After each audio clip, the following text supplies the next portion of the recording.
Now, if we have a look at our anaesthetized patient lying on the table, we can think about how heat energy is lost from the patient into the atmosphere. Now, hopefully your patient's core temperature is higher than the temperature of the operating theatre. So as a result, the patient is going to transfer heat to their environment. And there are 5 main ways that this occurs, and you need to know this for the exam.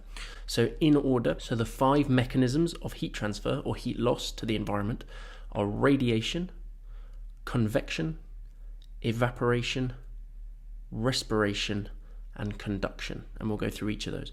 So 40% of your heat loss is through radiative heat loss or radiation.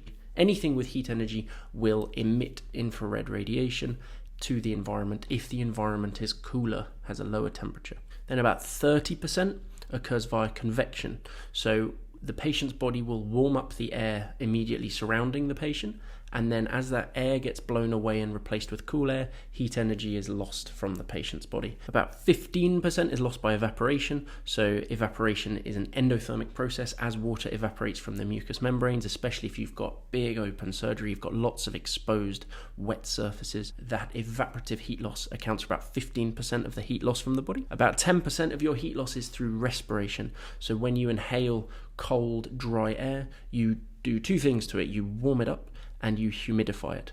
And that 10% is made up of 8% of that is the energy required to humidify the air. Again, it's evaporative heat loss, and then also warming that air up to 37 degrees as it enters the trachea. So about 10% of your heat loss. And finally, conduction is the smallest component. It's 5%, and that's for direct contact with a cold operating table or cold IV fluids. So those are your 5, and you need to know those really well. So it's 40% radiation, 30% convection, 15% evaporation, 10% respiration, and 5% conduction. That gets examined a lot, so it's worth knowing well.